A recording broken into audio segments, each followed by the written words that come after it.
Hello my dear students, welcome back to my channel. माध्यमिक ABTA test paper 2024-2025 থেকে আজকে আমি 449 পাতা তোমাদের জন্য সলভ করব। চলো দেখে নিই আজকের 449 পাতার 18 নম্বর সেটের প্রথম প্রশ্নটি। এর আগের প্রশ্নোত্তরের ক্লাসগুলি দেখার জন্য আমার চ্যানেলের প্লেলিস্ট ফলো করো। 1.1 যেন নেশায় পেয়েছে, কিসের নেশায়? অপশন ক গল্প লেখার। 1.2 নদের চাঁদ কত বছর স্টেশন মাস্টার ছিল? অপশন গ 4 বছর। 1.3 গীতা বের করে কি যেন দেখলেন, কে দেখলেন? অপশন ঘ আগন্তুক। 1.4 সৈয়দ আলাওল কোন শতকের কবি? অপশন গ সপ্তদশ শতকের। 1.5 অসুখী একজন কবিতার অনুবাদক। অপশন খ নবারুণ ভট্টাচার্য। 1.6 শিশুরা খেলছিল কোথায়? শিশুরা খেলছিল অপশন ঘ মায়ের কোলে। নেক্সট 1.7 আদিতে ফাউন্টেন পেনের নাম ছিল? অপশন খ রিজার্ভার পেন। 1.8 পিতলের চাইতে হালকা ধাতুর নাম হলো? অপশন খ দেখো অ্যালুমিনিয়াম। 1.9 প্রাবন্ধিক কার কাছে আত্মসমর্পণ করে আছেন? বল পেনের কাছে। ক অপশনটি সঠিক। 1.10 বিকল্পের কোনটি অকারক সম্পর্ক? দেখো অকারক সম্পর্ক হচ্ছে সম্বন্ধ পদ এবং সম্বোধন পদ দুটোই, অর্থাৎ গ অপশনটি সঠিক হবে। ক ও খ উভয়ই। 1.11 ছেলেরা ফুটবল খেলছে, চিহ্নিত পদটির কারক হলো? এটি করণ কারক। দেখো তোমাদের মধ্যে অনেকের মনে সংশয় হতে পারে, এই যে কি দিয়ে প্রশ্ন করলে মানে উত্তর পাবে, ছেলেরা কি খেলছে? ফুটবল খেলছে। না, তাহলে কিন্তু কর্মকারক হতো, কিন্তু সেটা হবে না, যেহেতু ছেলেরা ফুটবল খেলছে, ফুটবল দিয়ে খেলছে, ঠিক আছে? এটা করণ কারকের উদাহরণ। নেক্সট 1.1.2 বাঘে গরুতে এক ঘাটে জল খায়, চিহ্নিত পদটি হলো সহযোগী কর্তা। ক অপশনটি সঠিক। 1.13 সমাসে প্রাধান্য পায়? অপশন ঘ অর্থ।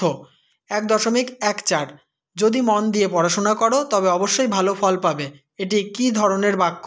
এটি শর্ত সাপেক্ষ বাক্য, অর্থাৎ গ অপশনটি সঠিক। 1.15 প্রথাগত বাংলা ব্যাকরণ অনুসারে বাচ্য কত প্রকার? বাচ্য হচ্ছে 4 প্রকার। গ অপশনটি সঠিক। 1.16 ভাব বাচ্চে যার অর্থ প্রাধান্য ঘটে তা হলো ক্রিয়া। গ অপশনটি সঠিক। 1.17 ছোট মাসি সমস্ত পদটির ব্যাসবাক্য হলো? ক অপশনটি দেখে নাও ছোট যে মাসি। এবারে আমরা এসএকিউ টাইপ প্রশ্ন উত্তর দেখে নেব। প্রথম প্রশ্ন 1.1 বিয়ে হওয়ার পর ছোট মাসির কি পরিবর্তন হয়েছে? বিয়ে হওয়ার পর তপনের ছোট মাসি যেন একটু মুরব্বি হয়ে গেছে। নেক্সট প্রশ্ন কি অদ্ভুত কথা বললেন হরিদা? অদ্ভুত কথাটি কি? বহুরূপী গল্পে হরিদার বলা অদ্ভুত কথাটি হলো একজন বিরাগী সন্ন্যাসী হয়ে তিনি কিভাবে টাকা স্পর্শ করবেন, তাতে তার ঢং নষ্ট হয়ে যাবে। নেক্সট প্রশ্ন 2.1.3 ও স্কুলে যাওয়া বন্ধ করে দিল, কে কেন স্কুলে যাওয়া বন্ধ করে দিল? উত্তর অদল বদল গল্পে অমৃত হিসাবের মতো একটি নতুন জামা না পেয়ে স্কুলে যাওয়া বন্ধ করে দিল। 2.1.4 কদিন অবিরত বৃষ্টি হয়ে কখন বৃষ্টি থেমেছিল? নদীর বিদ্রোহ গল্পে 5 দিন অবিরত বৃষ্টি হয়ে বিকেলের দিকে বৃষ্টি থেমেছিল। জেনে নেব 2.1.5 দাগের প্রশ্ন উত্তর। ও নিয়ম রেলওয়ে কর্মচারীর জন্য, নিয়মটা কি?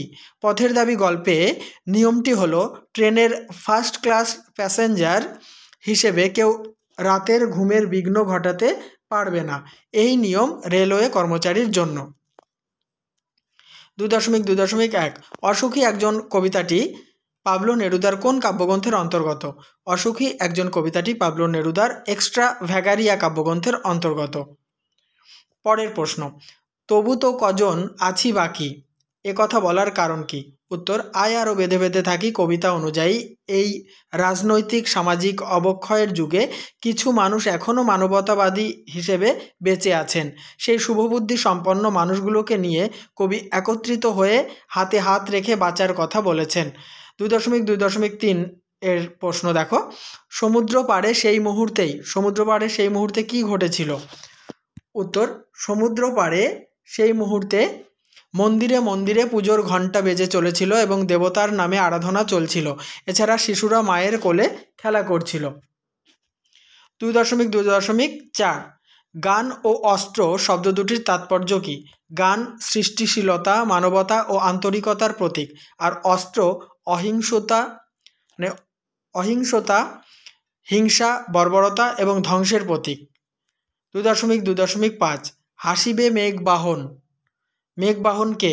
অভিষেক কবিতায় বর্ণিত মেঘবাহন হলেন যিনি মেঘকে বাহন করে ঘুরে বেড়ান, অর্থাৎ দেবরাজ ইন্দ্রকে বোঝানো হয়েছে। 2.3.1 ক্যালিগ্রাফিস্ট শব্দের বাংলা প্রতিশব্দ কী? ক্যালিগ্রাফিস্ট শব্দের বাংলা প্রতিশব্দ হলো লিপিকুশলী। নেক্সট প্রশ্ন 2.3.2 টাকার কুমিরদের খুশি করার জন্য কী ধরনের কলম তৈরি হয়েছিল? টাকার কুমিরদের খুশি করার জন্য একটি কলমের দাম ধার্য করা হয়েছিল 2500 পাউন্ড। সে কলমের সোনার অঙ্গ আর হীরের হৃদয় ছিল। নেক্সট প্রশ্ন 2.3.3 এই উক্তি কাব্যেরই উপযুক্ত। কোন উক্তি? হিমালয় যেন পৃথিবীর মানদণ্ড। মহাকবি কালিদাসের এই উক্তি কাব্যেরই উপযুক্ত। 2.3.4 অভিধা কাকে বলে? শব্দের আবিধানিক অর্থকে অভিধা বলে। যেমন অরণ্য শব্দের আবিধানিক অর্থ হলো বন বা জঙ্গল। এবারে ব্যাকরণগত প্রশ্নোত্তর জেনে নেব। তার আগে বলি অবশ্যই ভিডিওতে লাইক, কমেন্ট এবং শেয়ার করো। আর কেমন লাগছে আমার পড়ানো অবশ্যই কমেন্ট বক্সে লিখে জানাতে ভুলো না।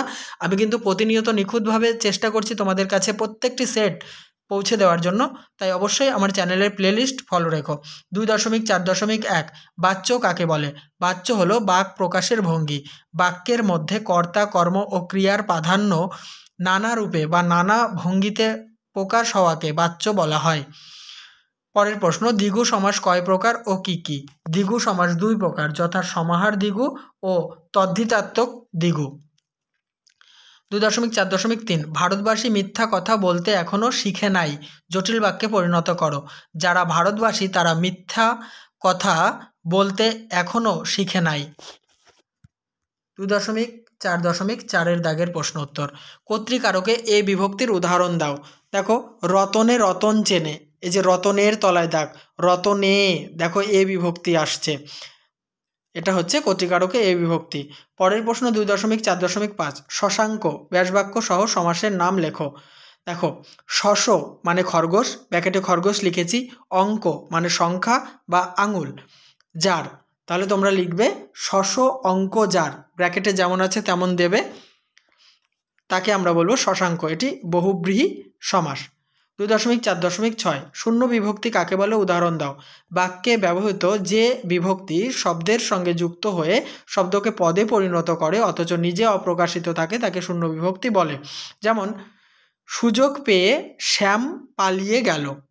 এই যে শ্যাম দেখো শ্যাম অবিভক্তি আসছে, কিন্তু অবিভক্তি প্রচলিত নয়, এটি হচ্ছে শূন্য বিভক্তির উদাহরণ। ঠিক আছে। 2.4.7 উদাহরণ দাও অধিকরণে বিপসা, তার মানে অধিকরণে বিপসার একটা উদাহরণ দাও।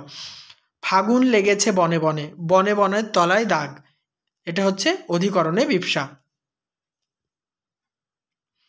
তারপরে 2.4.8 জটিল বাক্য বা যৌগিক বাক্যের একটি বৈশিষ্ট্য লেখো। দেখো আমি দুটি বাক্যেরই বৈশিষ্ট্য লিখে দিয়েছি। জটিল বাক্যের বৈশিষ্ট্য দেখো, জটিল বাক্যের খণ্ড বাক্যগুলি পরস্পরের উপর নির্ভরশীল।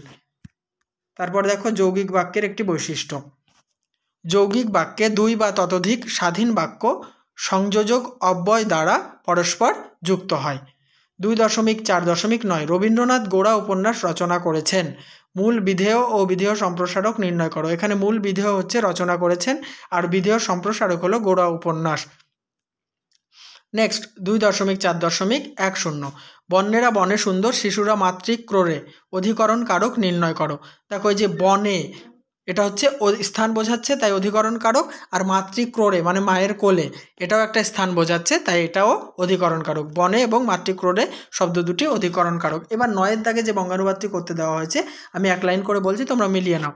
এ newspaper is very useful in our life, একটি সংবাদপত্র আমাদের জীবনে অত্যন্ত গুরুত্বপূর্ণ। Next it helps us in many ways, এটি আমাদের নানাভাবে সাহায্য করে। পরের line by reading newspapers we come to know the many things, সংবাদপত্র পাঠের মাধ্যমে আমরা অনেক কিছু জানতে পারি। পরের line 20th century was age of newspaper, বিংশ শতাব্দী ছিল সংবাদপত্রের যুগ। তাহলে এই পেজটি সম্পূর্ণভাবে আমি সমাপ্ত করলাম। অবশ্যই ভিডিওতে লাইক কমেন্ট এবং শেয়ার করো, আর চ্যানেলটিতে নতুন হলে সাবস্ক্রাইব করো, অল করে দিও, আর প্রতিনিয়ত আমার চ্যানেলে প্লেলিস্ট ফলো রাখো।